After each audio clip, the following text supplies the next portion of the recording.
Jadi kegiatan olahraganya bisa dimulai nih. Nah, kalau kegiatan musiknya Bu ya, saya mau share. Yang paling gampang itu musik untuk anak-anak, untuk anak kita yang belum pernah ikut musik itu cuma tap-tap Bu. Nah, tap-nya itu kan kita kalau pakai tepuk tangan paling murah Bu. Paling gampang. Nggak perlu pakai instrumen. Nanti kalau dia seneng, belikan kayak drum. Drum tapi nggak usah satu set. Kalau ibu nggak beli satu-satu saja yang suaranya itu rendah. Bem, bem, bem. Nah itu lebih membuat dia tenang. Kalau suaranya berisik itu kebanyakan terlalu ini apa? Kita bisa overload. Ya, jadi cari drum yang suaranya tuh rendah. Bem, bem, bem gitu ya.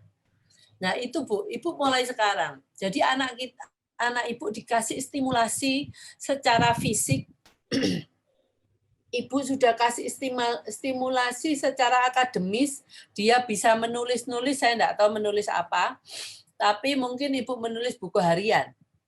Nah, kalau buku harian diary juga enak kan, Bu? Kamu sekarang waktu Mama pergi, kamu lakukan apa? Oh ya tulis aja di sana. Sebisanya. Anak Ibu bisa menulis? Bisa. Nah, tulis aja, Bu.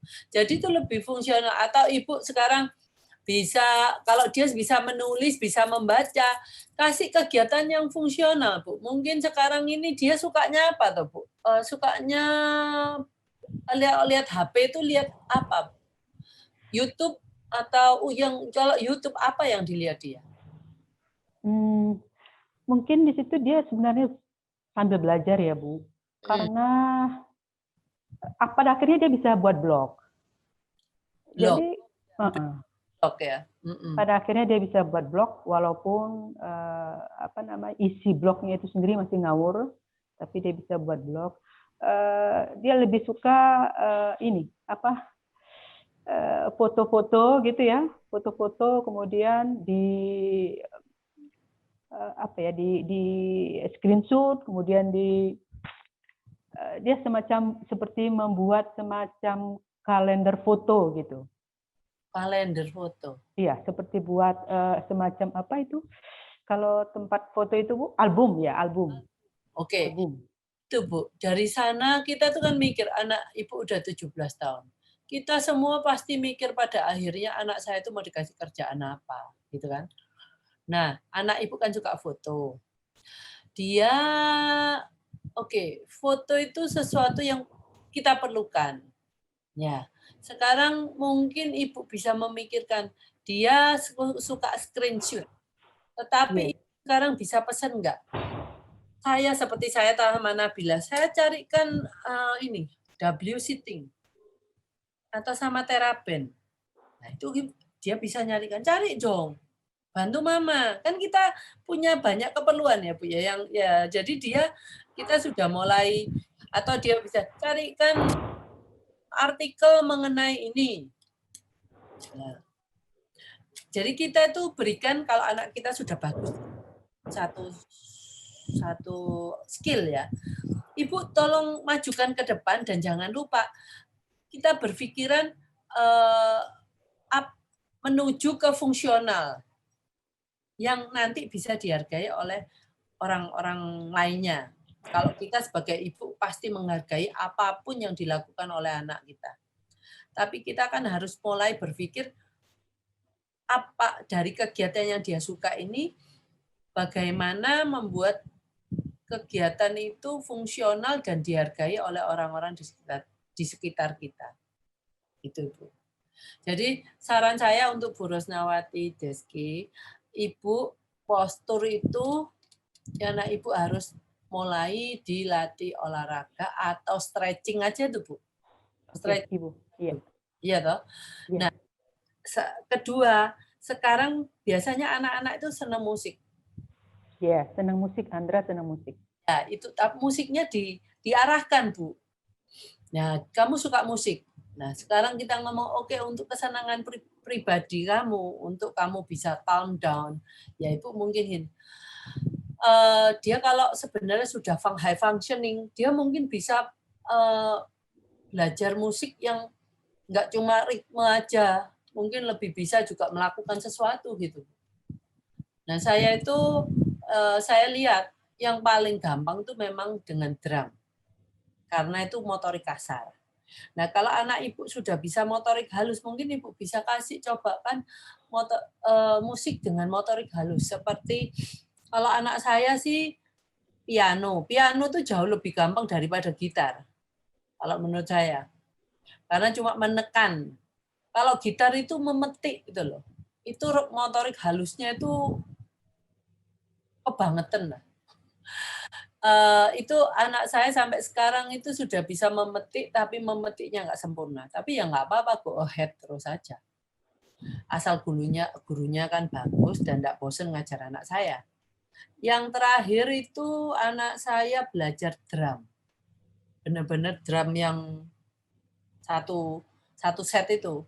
Tetapi saya memilih drum yang listrik. Karena kalau nggak gitu nanti tetangga saya komplain terus ke saya karena suaranya kebanget. Suaranya kenceng gitu. Kalau drum listrik itu bisa kita kecilkan suaranya. Itu mungkin Bu yang Ibu perlu lakukan, kaku dalam perjalanan. Ibu mungkin coba kekakuan itu mungkin bisa dipecahkan dengan stretching itu. Ya, oke. Ya. Ya, terima kasih Bu. Sama Masih ada sambungannya di bawah Ibu, nanti bisa dibaca. di bawah. Oke. Namanya Nicholas termasuk proprioceptif hiposensitif. Untuk latihannya lebih baik saya arahkan ke gimnastik atau yoga. Sebelum pandemi sempat gimnastik 8, terus kalau ngobrol saya juga sudah deket-deket wajahnya. Saya baru paham kalau ini hiposensitif apa dan ya udah. Kalau umpamanya space itu personal space, Ibu ajarkan bahwa itu segini. Jarak dia sama orang yang diajak bicara itu sesiku. Ya. Dia harus sama Ibu pun mungkin bisa ya nggak ngomong terlalu dekat, mungkin sama saudaranya gitu loh, atau sama pembantu di rumah gitu. Niko matikan kok. Untuk tangan, saya pikir ke gimnastik anak ibu lebih bagus. Tapi yoga kalau dia mau itu dicoba aja Bu. Yoga itu bagus karena gerakannya itu pelan. Dan anak ibu kan cenderung gerakannya pelan atau cepat? Pelan Bu. Oh sudah pelan ya? Iya. Ya, kalau dia gimnastik gimana? Atau ibu ini kan banyak kegiatan yang bisa dilakukan di luar rumah sendirian seperti naik sepeda. Dia sudah bisa naik sepeda. Bisa naik sepeda roda 2 sudah bisa. Nah, Ibu kan ini kita tuh mau menjadikan satu antara kebutuhan proprionya dengan skillnya. Nanti yang kita perlukan di kemudian hari. Jadi satu kali dayung 2-3 pulau terlampaui ya. Jadi Ibu kalau sudah bisa naik sepeda, coba di challenge kegiatan lain, gimnastik, kegiatan yang proprio yang lain. Nah, jadi penting anaknya suka. Kalau dia hiposensitif pasti suka aja disuruh mungkin dia pakai ini loh, hanging itu di mana sih? Digantung gitu dah Bu. Digantung dia jalan-jalan. Nah, itu mungkin dia suka. Kalau karena itu memperkuat ini tangan, bukan cuma finger, jari tangan. Kalau yang dia hanging itu dia memang agak kesulitan Bu. Jadi nggak bisa tahan lama. Nah berarti kan otot tangannya berarti yang kurang. Kan kita mau cari kegiatan yang bisa 2-3 pulau terlampaui. Nah, kalau dia sekarang kalau nggak bisa lama nggak apa-apa Bu. Mamanya sekarang maksimum 2 detik atau 3 detik. Ya, setelah Ibu minta dia bertahan 1 detik lagi. Lama-lama kan tambah terus. Gitu kan? Oke, terus Ini Bu, koordinasi itu Bu, tangan sama kaki, dia ada kendala di situ Bu. Jadi kalau misalkan dia bergerak, misalkan senam gitu ya, Ah, menggerakkan tangan sama kaki bersamaan, itu dia agak kesulitan. Jadi kalau misalkan tangannya bergerak, kakinya berhenti. Atau kakinya bergerak, tangannya berhenti. Nah, sekarang gini Bu, kalau dia enggak bisa Ibu join sama dia. Oke, kaki sama tangan kita yang melakukan itu dulu untuk dia. Oh, Nah, berarti kita yang pegangin tangannya, dia yang gerakin kakinya gitu ya Bu ya? itu dulu mungkin dengan posisi duduk. Ya toh? Oke. Kaki yang pasti bagus itu kan cross lateral. Iya, cross lateralnya dia bisa tapi pelan. Kadang-kadang ada jeda di mana dia harus mikir. Enggak apa-apa, itu pertama kalau kita kan gini. Pertama seperti kita naik mobil. Pertama Ya. kita kalau belajar naik mobil itu kita mikir. Hmm. Mungkin gimana? Enggak apa-apa, do it. Oke. Kan nanti akhirnya menjadi muscle memory. Memori Oke. keluar, dia nggak perlu mikir lagi. Nah itulah, kalau anak kita di state mikir itu terus, itu membuat kita capek. Ya, loh. Jadi kan yang kalau kita pertama kali nyetir mobil ya, ibu nyetir aja 1 jam udah rasanya wah capek karena ibu benar-benar berpikir secara sadar. Semua skill yang harus kita lakukan di dunia ini, di kehidupan ini, paling gampang itu kalau sudah jadi otomatis. Nah itu karena Ya. kita nggak usah berpikir dan akhirnya kita juga nggak terlalu capek. Tapi kalau itu masih dilakukan dengan cara sadar, itu yang membuat dia cuapek. Mungkin ibu pernah lihat kalau dia dapat dari sekolah gitu ya, dia cuapek, ngantuk. Itu karena dia tuh semuanya berjalan pun secara sadar. Nah, kalau berjalan loh kita udah nggak mikir. Nah itu yang harus kita buat otomatis. Nah, kalau nggak gitu anak kita kasihan hidupnya tuh capek terus. Oke. Apa anak ibu nggak bisa tangan dan kaki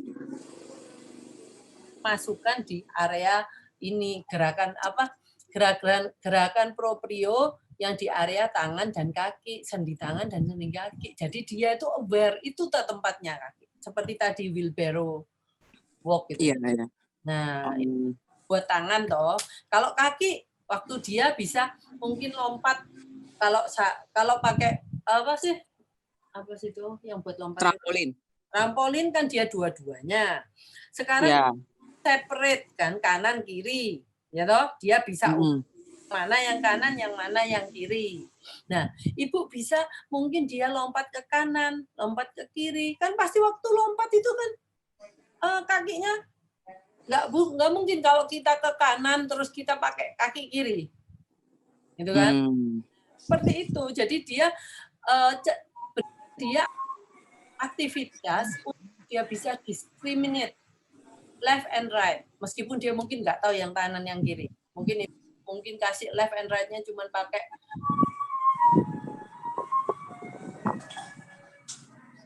Halo? Iya. Putus ya? Oh ya. Terus kalau ini Bu, dia kan melompat di trampolin itu masih belum bisa pada satu titik. Jadi lompatnya kemana-mana gitu loh. Apa-apa lah Bu. Itu berarti gangguan di propionya juga ya Bu ya? Enggak lah. Dia itu tidak bisa manage gerakannya dia. Ya dia mau kemana-mana, itu menurut saya enggak apa-apa, enggak perlu dianukan. Tapi dia bisa jumping toh. Nah sekarang jumping di trampolin itu hanya mau memberikan kalm. Nah kalau ibu mau yang kayak tadi differentiate untuk dia bisa membedakan yang kaki satu dengan kaki yang lain, yaitu harus gerakannya lebih advance lagi, gitu loh. Jadi mungkin gerakannya sama jumping, ya tapi sekarang jumping dengan satu kaki, jumping ke kanan, jumping ke kiri, gitu loh Bu. Dia kalau untuk satu kaki dia berdiri satu kaki ya masih belum bisa ya Bu? Nggak apa-apa, berdiri dengan satu kaki nggak bisa, tapi jumping ke kanan mungkin bisa. Karena itu termasuk balance kan, Bu? Oh ya, kalau berdiri balance. Ya, Ibu mungkin kalau gini loh, anak-anak pada waktu waktu belajar jalan, dia itu bisa lari duluan kan daripada jalan step by step. Ya. Langkah yang pelan itu yang sulit. Yang dia kalau pamannya dia enggak bisa, dia cenderung cepat-cepat lari gitu loh. Tetapi itu bukan gerakan terkoordinasi. Jadi cuma gitu ya apa nggak bisa. Kalau kamu bisa jalan pelan-pelan satu kiri kanan, nah itu baru dia benar-benar bisa mengontrol gerakannya dia waktu berjalan. Kalau maunya ibu bilang, oke, kiri ke depan, kaki kiri ke depan, oke. Habis itu kanan ke depan, habis Ya. itu kaki kiri ke samping. Nah, Ya itu sudah sering latihan itu dia, Bu. Jadi saya pakai kombinasi kaki sama tangan. Jadi kalau kaki kirinya maju, lo tangan kanannya yang maju gitu. Ya bisa, tapi kalau yang untuk gerakan yang kayak silang yang pakai silang yang siku tangan menyentuh siku kaki itu agak susah dia. siku, Bu, mungkin tangan aja menyentuh kaki. Oke. Nah, jadi itu cross lateral itu enggak harus siku. Asalkan itu tangan kita cross midline itu sudah termasuk cross lateral. Ya saya sempat bertanya-tanya kalau bermain piano kan dia koordinasi tangan sama matanya dia bisa, tapi kalau tangan sama kaki yang dia nggak bisa, Bu. Ya agak susah gitu loh. Mungkin tapi kalau makanya saya sama selama ini pertanyaan saya itu dalam hati saya kok bagaimana ya ini tangan sama kaki kok dia nggak bisa, tapi kalau tangan sama mata dia bisa. Enggak, Ibu bisa enggak dia ngambil, pamannya dia ngambil pakai tangan kanan, bendanya di kiri? Bisa. Bisa. Dan itu bisanya itu otomatis enggak? Kadang-kadang ya enggak, Bu. Oh. Nah, itu Ya bisa. kadang-kadang harus sesuai instruksi juga sih ya. Tapi kebanyakan ya dia ngambilnya ya pakai tangan kirinya ya barangnya di kiri. Tangan kirinya dipegang. Oke. Nanti saya coba, Bu. Nah, itu harus, Bu. Itu harus bisa. Okay. Jadi kita tuh memberikan tingkat kesulitan itu gini. Kalau tangan sama kaki, nah itu lebih sulit lagi kan, Bu. Kalau dia tangan aja sulit, bagaimana kita minta tangan dan kaki, Bu? Ya. Oke, Ya, Bu. itu ya.